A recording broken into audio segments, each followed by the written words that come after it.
The Lord be with you. A reading from the Holy Gospel according to Matthew. Jesus said to his disciples, "The kingdom of heaven is like a treasure buried in a field, which a person finds and hides again, and out of joy goes and sells all that he has and buys that field.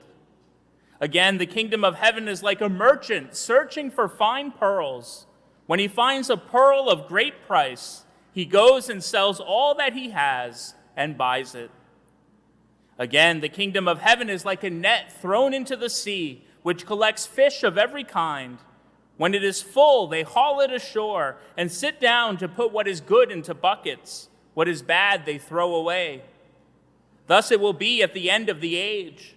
The angels will go and separate the wicked from the righteous and throw them into the fiery furnace, where there will be wailing and grinding of teeth. Do you understand all these things?" They answered, "Yes." And he replied, "Then every scribe who has been instructed in the kingdom of heaven is like the head of a household, who brings from his storeroom both the new and the old." The Gospel of the Lord.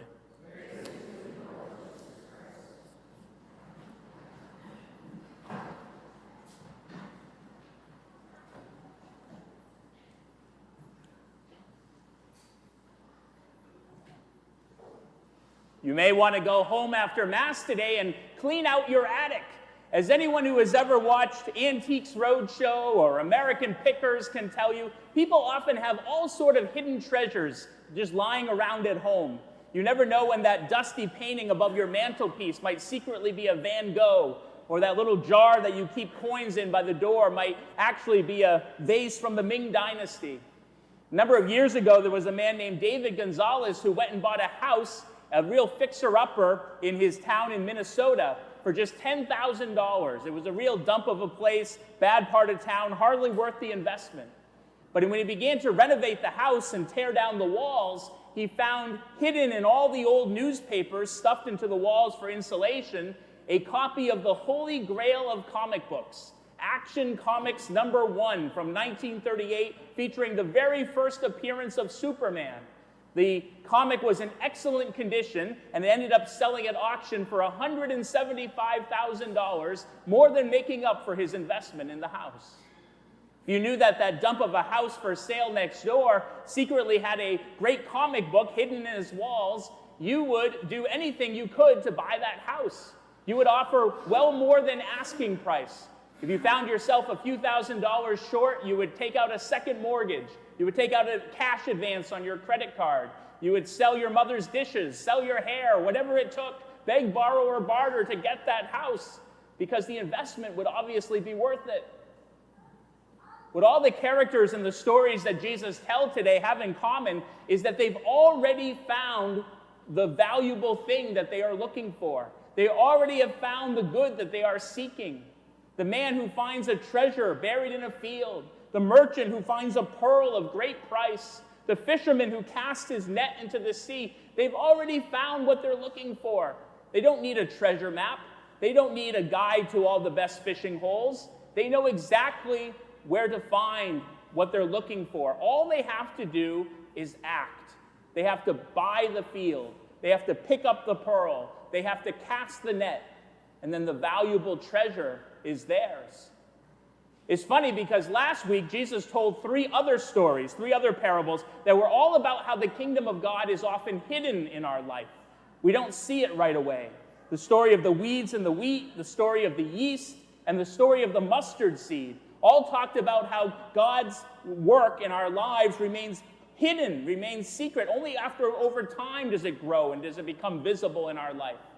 It almost seems like today's stories contradict last week's stories, but I think this is the tension that is at the heart of being a disciple of Jesus Christ.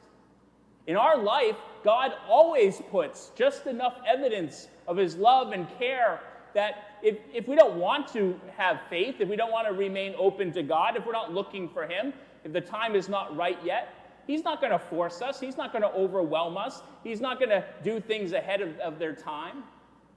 But he also puts just enough evidence of his love and care in our lives that if we are open, that if we're honest, that if we're looking for God, we will find him. He will be right there when we look for him. God is that hidden treasure that we're seeking. He offers us freely the most important thing, which is friendship with his Son, Jesus Christ. That is the great treasure that we're looking for in life. How often in life do we go in vain searches for other things to make us happy? We're looking for happiness in every diet or fitness fad. We travel the world. We look for answers in the new age or on the internet when the thing that we are looking for is right there for the taking. It's offered to us freely. All we have to do is act in faith to receive it. Friendship with Jesus changes everything. Once Mother Teresa was taking care of some sick and dying people in Calcutta, and an American journalist went over to observe what she was doing. He watched as Mother Teresa held this dying man, emaciated man, in her arms, and he was covered with these foul-smelling, bleeding ulcers. And there was Mother Teresa lovingly bathing his wounds. And the American journalist, looking on, said, "Mother Teresa, I would not do what you are doing for $1 million. And Mother Teresa said, "For $1 million, I would not do it either." She found something so much more valuable than all the money in the world, and she was doing it for him. She did it for Jesus. Jesus is the treasure that we're looking for. He is the pearl of great price. He is the great big fish that we're trying to lure into our net. Speaking of fishing, there was a Filipino fisherman a number of years ago who cast his net into the sea. And amid all the fish that he gathered in, he found this great big shiny rock. And he really liked this rock. It was about 2 feet wide. He had never seen anything like it before. And so he brought it home, he put it under his bed, and every time he went out fishing, he would rub the rock for good luck. Well, a day came when this man was going to retire from fishing, and he was moving away from town, so he gave his rock to a fishing friend of his. And the friend began to wonder, what is this rock I've been entrusted with? It's so interesting. It's round, it's shiny. And he did some research on the internet. He figured out that this rock was actually a huge 75-pound pearl. It now has been entered into the Guinness Book of World Records as the largest pearl ever found, and it's worth over $100 million. Like I said, go home after Mass today and look under your bed. Look on the walls. Look, you never know what you're going to find. Who needs a Mega Millions ticket? Your treasures are right there, lying at home. If you really want to understand these stories today, think of them not so much from our perspective. Think of them from God's perspective. What God is trying to tell us in these stories is that we are the treasure that he is looking for. We are the pearl of great price, that he considers it worth giving up everything, paying any price to obtain, even the price of his Son's own blood on the cross.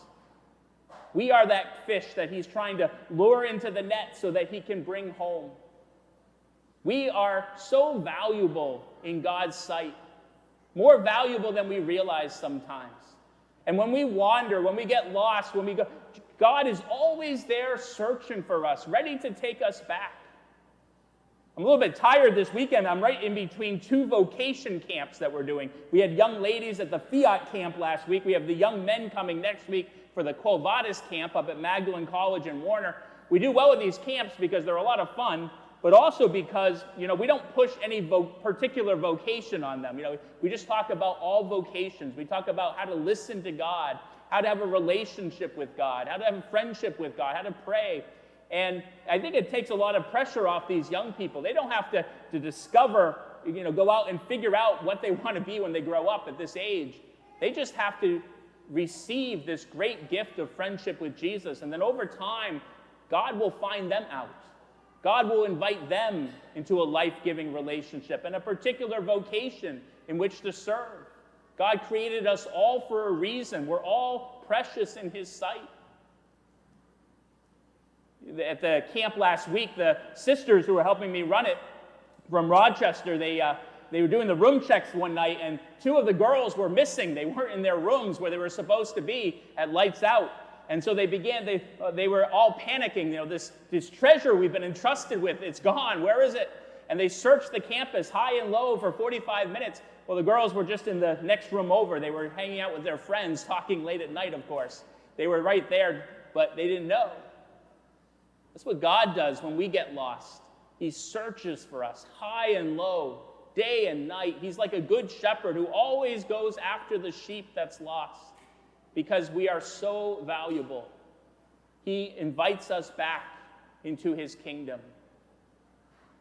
Today, as we come up to receive the Eucharist, to receive this precious treasure from God, as we receive his body and his blood, the price that was paid for our own faith, for our salvation, let us remember how valuable we are to God.